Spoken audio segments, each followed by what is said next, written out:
Gracias, señor presidente. Soy Medardo Mairena, miembro y fundador del Movimiento Campesino de Nicaragua, expreso político, condenado a 229 años de prisión en 2 periodos. Fui torturado, desterrado y declarado apátrida por el gobierno Ortega y Murillo.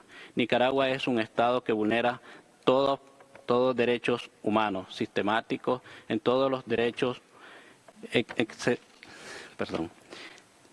ni distinción. La represión ha incrementado, ha forzado al 12% de los nicaragüenses al exilio.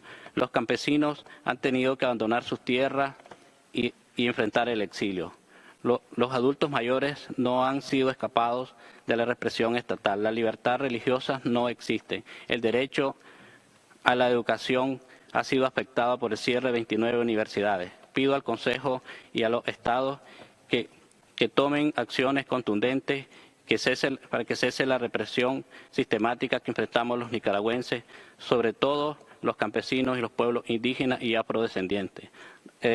Flexibilizar las políticas migratorias para detener la deportación a nicaragüenses que sus vidas estarían en riesgo al regresar a Nicaragua.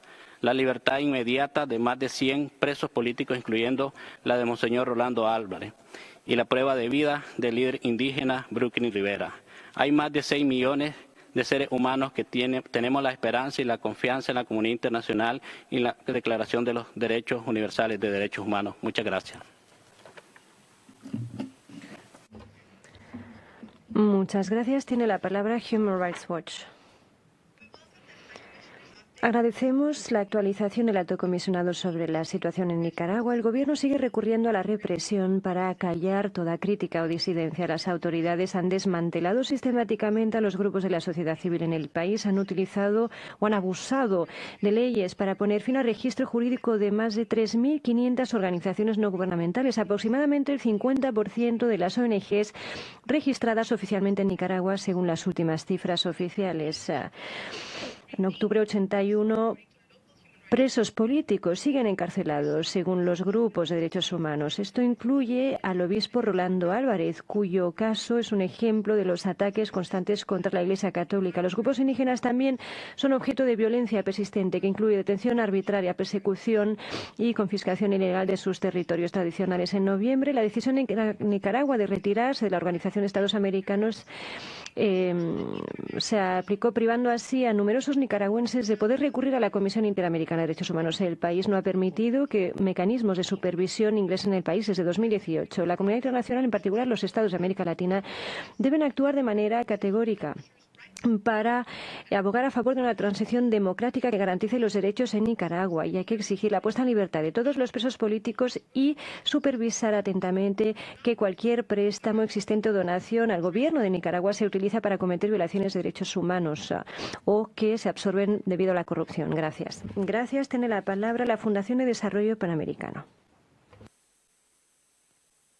Soy Lizeth Dávila, madre de Alvarito Conrado, de 15 años, quien fue asesinado, miembro de Asociación Madres de Abril, defensora de derechos humanos y miembro de Coalición Nicaragua Lucha. Gracias a Paz por facilitar mi presencia.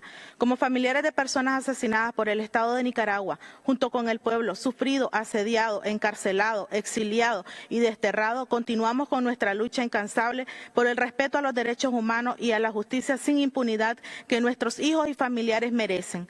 Son 355 víctimas mortales que dejó la represión estatal en el año 2018. Esto debidamente documentado por el MECENI y por el GREM. Reiteramos nuestro llamado como madres y como sociedad a que se continúe escuchando nuestra demanda de justicia y reparación.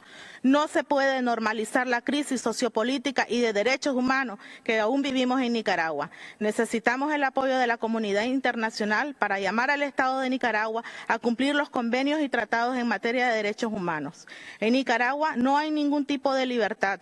Vivimos una crisis migratoria sin precedente, obligando al 12% de la población a un exilio forzado. Y la falta de acceso a la justicia es eminente. El destierro ha sido una realidad y el derecho a la vida ha sido nuestra lucha desde que nos arrebataron la vida de nuestros hijos. También en las cárceles de Nicaragua tenemos a más de 100 personas privadas de libertad. dentro de ellas familiares de víctimas mortales, la cual demandamos su libertad y así como el líder indígena Misquito Brooklyn Rivera. La Asociación Madres de Abril insta al Consejo de Derechos Humanos que sigan realizando las investigaciones exhaustivas sobre el asesinato de las víctimas que ha dejado el gobierno de Nicaragua como medida de represión. Muchas gracias.